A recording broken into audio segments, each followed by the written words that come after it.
There's an ancient story about a young warrior who spent 10 years sharpening his sword. Every day he would run the whetstone along the blade, studying technique after technique, reading scroll after scroll about the perfect angle, the ideal pressure, the most efficient motion. His sword became so sharp it could split a falling leaf in midair. But when the day finally came for him to enter combat, he froze. Not because he wasn't prepared, but because he had spent so long preparing that he had forgotten how to simply swing. This parable isn't just about swords. It's about you.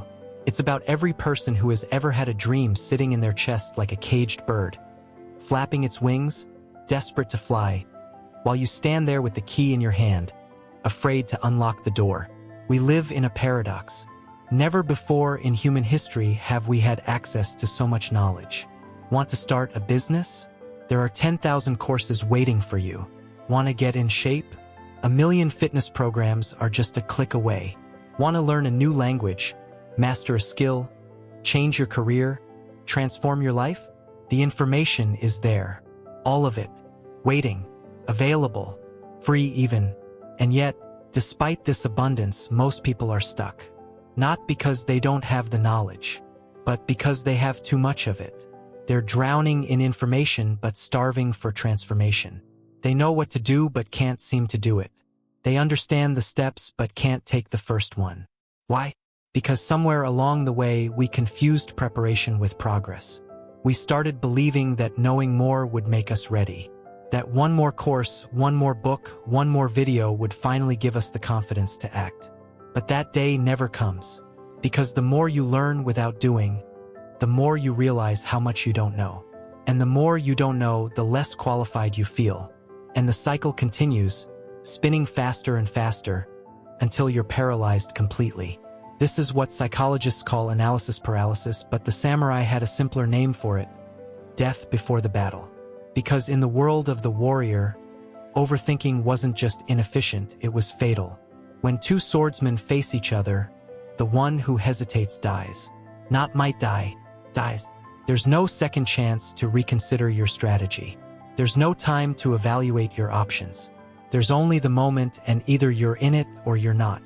The samurai understood something we've forgotten in our modern, comfortable lives. Action creates clarity, not the other way around. You don't think your way into a new life. You act your way into one. Every step you take reveals the next step. Every mistake you make teaches you something no book ever could. Every failure brings you closer to success, not because failure is good, but because failure means you tried. And trying is the only thing that ever changed anything. Consider the entrepreneur who spends 2 years researching the perfect business model. They read case studies, analyze market trends, study competitors, create detailed business plans with 5-year projections. They know everything about their industry. They could teach a university course on their subject. But they never launch. Why? Because they're waiting for certainty. They're waiting for the moment when they know it will work. But that moment never comes. Because certainty doesn't exist before action. It only exists after it. Meanwhile, someone else comes along. They have a fraction of the knowledge. They barely understand the market. Their business plan fits on a napkin. But they launch. They make mistakes. They fail. They adjust. They learn. And 6 months later, they're profitable. Not because they were smarter. Not because they were more talented. But because they acted while others were still preparing. This is the brutal truth that no one wants to hear. Your overthinking isn't protecting you. It's imprisoning you. Every hour you spend analyzing is an hour you're not growing. Every day you spend planning is a day you're not living. Every moment you spend preparing for the perfect time is a moment that perfect time is passing you by. Because there is no perfect time. There never was. There never will be. There's only now. And now is always imperfect, messy, uncertain, and absolutely, completely, undeniably the only time you have. The question isn't whether you're ready. You'll never feel ready. The question is whether you're willing to be unready and do it anyway. In the mountains of feudal Japan, there lived a master swordsman named Takeda. He was famous not for his strength or speed, but for something else entirely. He never hesitated. Students would come from across the country to learn his secret. They expected complex techniques, advanced strategies, hidden knowledge. Instead, Takeda would take them to a cliff overlooking a river. "Jump," he would say, and they would freeze. "But master, what if I get hurt? What if the water is too shallow? What if the current is too strong?" Takeda would smile. "Those are excellent questions. You should think about them while you're in the air." This wasn't cruelty. It was teaching. Because Takeda understood something that modern self-help gurus, with all their frameworks and formulas, have forgotten. Thinking has its place, but that place is not before action. It's during action. It's after action, but never instead of action. The samurai had a word for this state of being, mushin, which translates to no mind, or the emptiness we discussed earlier. But this is perhaps the most misunderstood concept in Japanese philosophy. People hear no mind and think it means stupidity, thoughtlessness, acting without consideration. Nothing could be further from the truth. Mushin doesn't mean the absence of thought. It means the absence of the ego's interference with thought. It means thinking without the contamination of fear, doubt, and overthinking. When a samurai enters combat in a state of mushin, his mind is not blank. It's clear.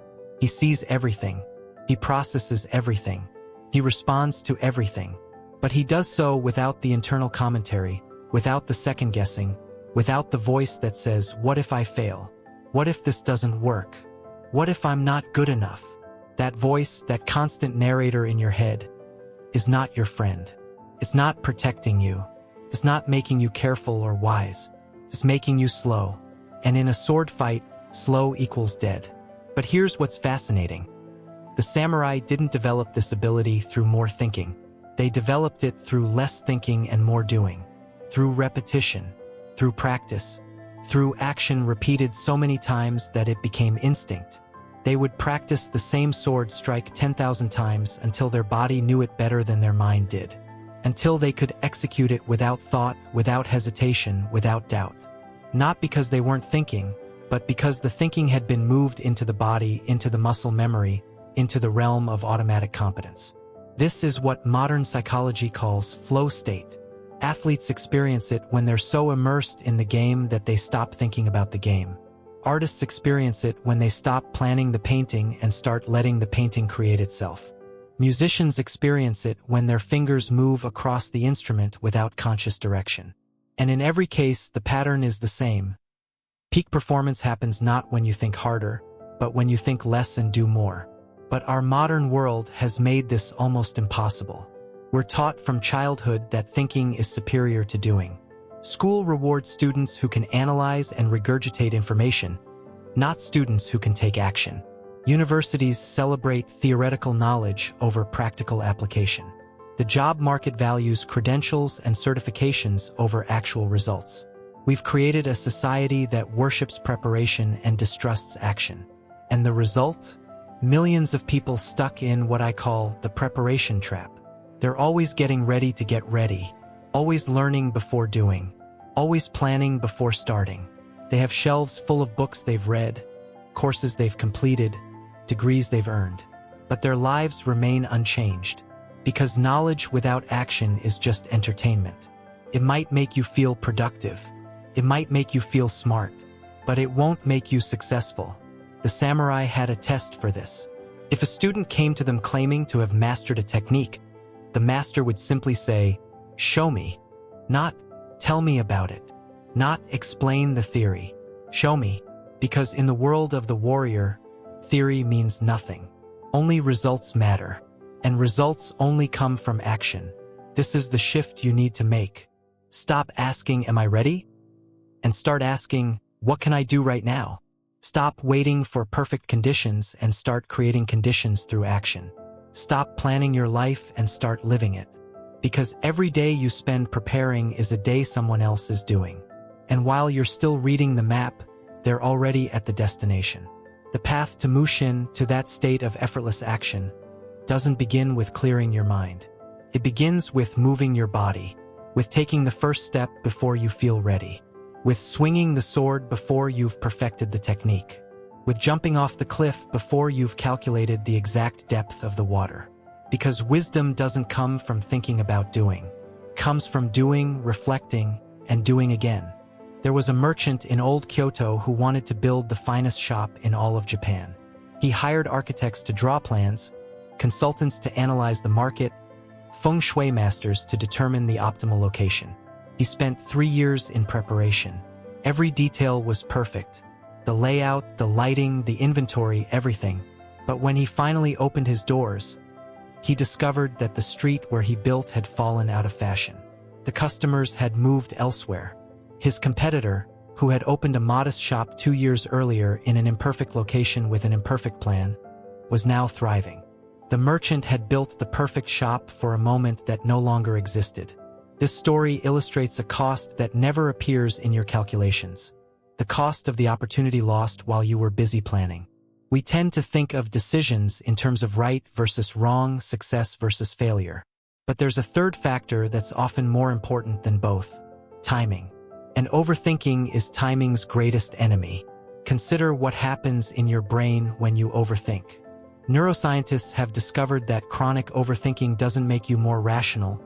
It actually impairs your decision-making ability.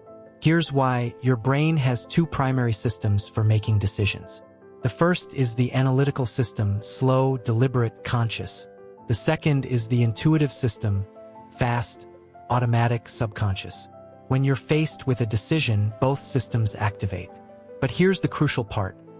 The intuitive system, drawing on pattern recognition and accumulated experience, often arrives at the correct answer within the first few seconds. The analytical system then takes over, and instead of improving the decision, it begins to second-guess it. Studies have shown that people who deliberate too long on decisions often make worse choices than those who decide quickly. Why? Because prolonged analysis doesn't add new information, it adds noise.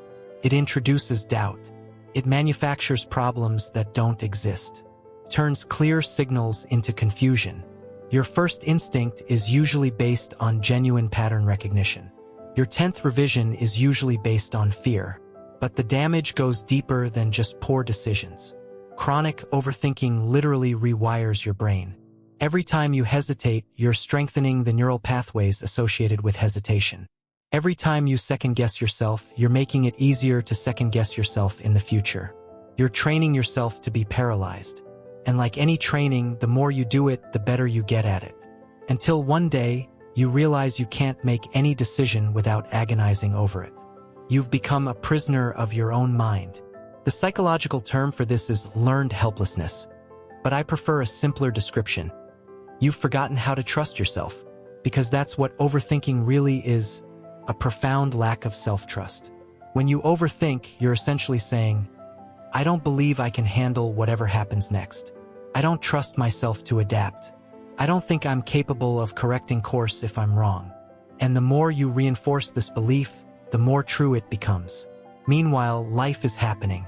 While you're debating whether to start that business, someone else is starting it. While you're analyzing whether to pursue that relationship, that person is meeting someone else. While you're planning that trip, that destination is changing. While you're preparing for that opportunity is closing. Time doesn't wait for you to feel ready. The world doesn't pause while you gather your courage. Every moment you spend overthinking is a moment you're not experiencing, not growing, not living. The samurai understood this implicitly. In Japanese martial arts, there's a concept called sen, which refers to the initiative in combat. There are 3 types: sun no sen, before the opponent attacks, sun no sen, the moment the opponent attacks, and go no sun, after the opponent attacks. The masters taught that sun no sen, acting before the opportunity fully manifests, is the highest form. But overthinkers can barely manage go no senator. By the time they've finished analyzing, the moment has passed entirely. This creates a vicious cycle. You overthink, so you miss opportunities. Missing opportunities reinforces your belief that you need to think more carefully next time. So you overthink even more, and miss even more opportunities, until you're living a life defined not by what you chose, but by what you failed to choose. A life of defaults rather than decisions, of circumstances rather than creation. Here's what you need to understand. The biggest risk in life isn't making the wrong decision. It's making no decision. Because wrong decisions can be corrected. You can pivot, adjust, learn, grow. But no decision, that just keeps you exactly where you are. And staying where you are when you're unhappy with where you are is not safety. The slow death. It's watching your life pass by while you remain a spectator, always preparing for a game you never play. The merchant in Kyoto learned this too late. When asked what he would do differently, he said something profound. I would have built a mediocre shop 3 years ago, because a mediocre shop that exists is infinitely more valuable than a perfect shop that doesn't. I could have learned, adapted, and improved. Instead, I learned nothing except how to plan. There's a famous Zen story about 2 monks traveling together. They came to a river with a strong current, where a young woman stood, afraid to cross. Without hesitation, the older monk picked her up, carried her across, and set her down on the other side. Miles later, the younger monk, who had been silent, finally spoke. How could you carry that woman? We monks are not supposed to touch women. The older monk replied, I set her down at the river. Are you still carrying her? This story captures the essence of the warrior's mindset. Complete engagement in the present moment followed by complete release. No lingering, no rumination, no endless replay. Act, learn, move on. This is the opposite of how most people operate. They drag every past decision, every past failure, every past fear into every new moment. They're not living in the present. They're living in a museum of their own anxiety. The modern world has given us unprecedented opportunities, but it has also given us unprecedented ways to avoid them. 50 years ago, if you wanted to start a business, you figured it out as you went. There weren't hundreds of courses to take first. There weren't YouTube videos analyzing every possible failure mode. You just started, failed, learned, and adjusted. Today, we have so many resources designed to help us succeed that we've created an entirely new way to fail. Death by preparation. But some people break through. They act while others are still planning. They launch while others are still researching.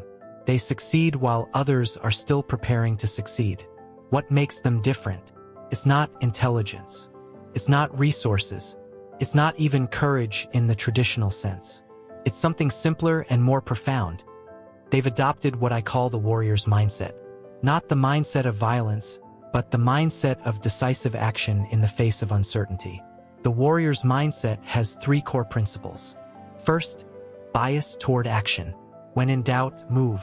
Take any step, even a small one, even an imperfect one. Because motion creates information that contemplation never will. The entrepreneur who launches an imperfect product learns more in 1 week than the entrepreneur who spends a year planning a perfect product. Why? Because reality is the best teacher, and reality only reveals itself to those who engage with it. Second principle, embrace imperfection. The warrior knows that the perfect strike doesn't exist. Every technique has flaws. Every strategy has risks. Every plan has gaps. But the warrior acts anyway, not despite the imperfection, but because of it. Because imperfection is where learning happens. Your mistakes are not obstacles to your success. They are the path to your success. Every failure is data. Every setback is feedback. Every disappointment is redirection. Third principle, detachment from outcomes. This is perhaps the most misunderstood aspect of the warrior's mindset. People think detachment means not caring about results. That's not it at all. The warrior cares deeply about results. But the warrior doesn't attach their identity to those results. They can give their absolute best effort and then, whether they win or lose, move on without dragging that outcome into their next battle. This is Mushin in its purest form. Complete commitment followed by complete release. Now, how do you develop this mindset? The samurai would say through practice, and they're right. But not the kind of practice most people think. Not more reading. Not more courses. Not more planning. The practice is simply this: make faster decisions. Start today. Right now. Whatever you're overthinking, make a choice within the next 60 seconds. Not the perfect choice. Not the completely analyzed choice. Just a choice. Can't decide between 2 career paths? Pick one. Now, you can always change later. Can't decide whether to start that project? Start it. today. Even if it's just one small action. Can't decide whether to have that difficult conversation? Have it this week. Stop waiting for the perfect words. There are no perfect words. This will feel reckless at first. Your mind will scream at you. You need more time. You need more information. You need to be sure. Ignore it. That voice has been lying to you your entire life. It's not protecting you. It's imprisoning you. The warrior's mindset requires you to do something that feels dangerous but is actually liberating. Trust yourself to handle whatever comes next. Because here's the truth. You are far more adaptable than you think. You are far more resilient than you believe. You are far more capable than your fears tell you. The evidence? You've survived every challenge you've faced so far. Every mistake you've made, you've recovered from. Every failure you've experienced, you've learned from. Every setback you've encountered, you've overcome. You have a perfect track record of getting through difficult days. 100% success rate at surviving. Why would tomorrow be any different?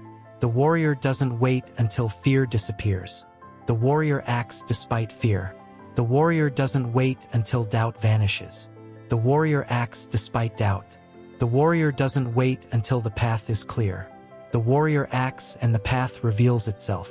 This is the secret that the samurai understood and that modern society has forgotten. Courage is not the absence of fear. Courage is fear walking. It's doubt moving. It's uncertainty taking the first step anyway. There's a final story about Miyamoto Musashi, the legendary samurai who won over 60 duels without a single defeat. Near the end of his life, a young warrior came to him seeking the secret to his success.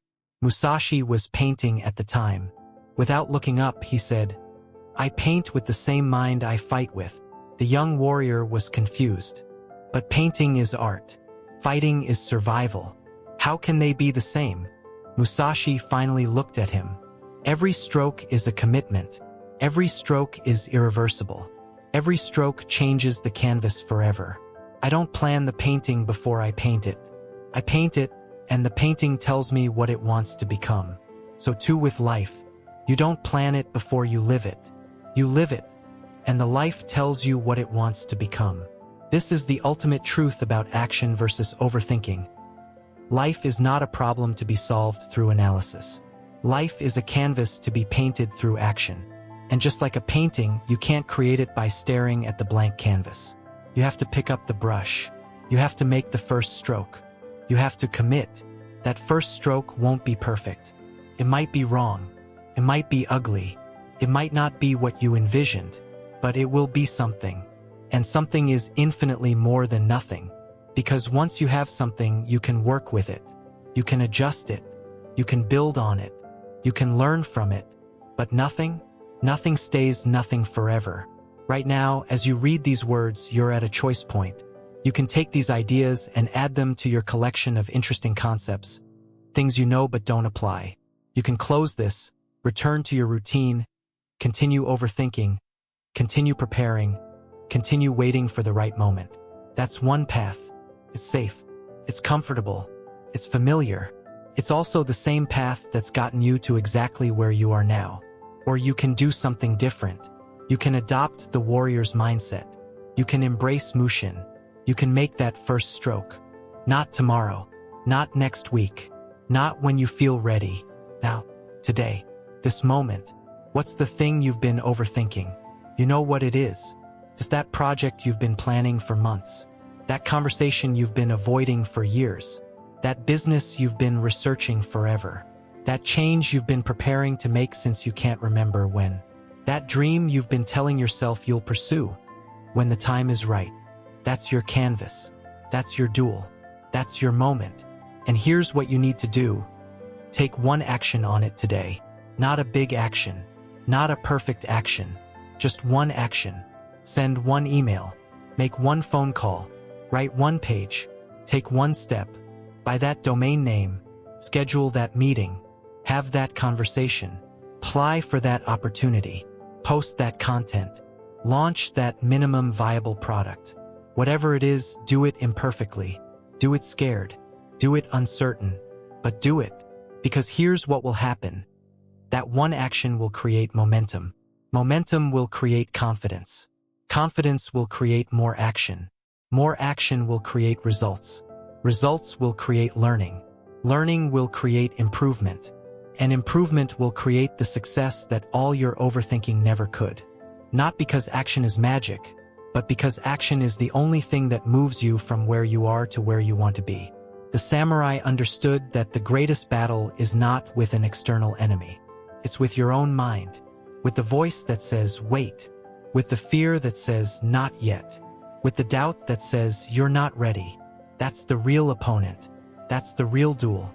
And the only way to win is to not engage with it. Don't argue with it. Don't try to convince it. Don't wait for it to give you permission. Just act, move, commit. And that voice, that fear, that doubt will still be there. But it will be behind you instead of in front of you. It will be chasing you instead of blocking you. And eventually, as you build momentum, as you create results, as you prove to yourself that you can handle whatever comes, that voice will get quieter and quieter until one day you realize it's gone. This is what the samurai called the void, not a mystical state of consciousness, but a practical state of being where action flows without the interference of overthinking. Where you see, you decide, you act all in one seamless motion. Where you trust yourself so completely that hesitation becomes foreign to you. Where you're so engaged with doing that you forget to doubt. You don't achieve this state by thinking about it. You achieve it by practicing it, by making faster decisions, by taking more action, by committing before you feel ready, by jumping before you've calculated the exact depth of the water, by painting before you've planned every stroke, by living before you've analyzed every risk. The path forward is simple, not easy but simple. Identify the one thing you've been overthinking. Make a decision about it right now. Take one action on it today. Then wake up tomorrow and take another action. And another the day after. Not perfect actions. Not guaranteed actions. Just actions. And watch what happens. Watch how the path reveals itself. Watch how solutions appear that you never could have planned for. Watch how opportunities emerge that you never could have predicted. Watch how you become someone you barely recognize. Someone who acts instead of analyzes. Someone who lives instead of prepares. Someone who paints their life instead of staring at the blank canvas. This is not a call to be reckless. This is not advice to ignore strategy or dismiss planning entirely. The samurai planned, they trained, they prepared, but they never let preparation become a substitute for action. They never confused the map with the journey. They never mistook the menu for the meal, and neither should you. The void is waiting, not out there somewhere in some future moment when you finally feel ready, but right here, right now, in this present moment where all action exists, in this eternal now where all change happens, in this single point in time where you have the power to choose differently, to be differently, to do differently. Your canvas is blank. Your sword is sharp. Your moment is here. The only question that remains is this: will you make the first stroke, or will you spend another day, another week, another year, another lifetime thinking about it? The warrior's path is walked in action, not in contemplation. The difference between the samurai and the scholar is not knowledge. It's what they do with that knowledge. One uses it as a springboard for action. The other uses it as a justification for inaction. Which one will you be? The choice, as always, is yours. But understand this: not choosing is also a choice. Waiting is also an action. And overthinking is not caution. It's just another word for fear. The void calls. Will you answer, or will you think about it?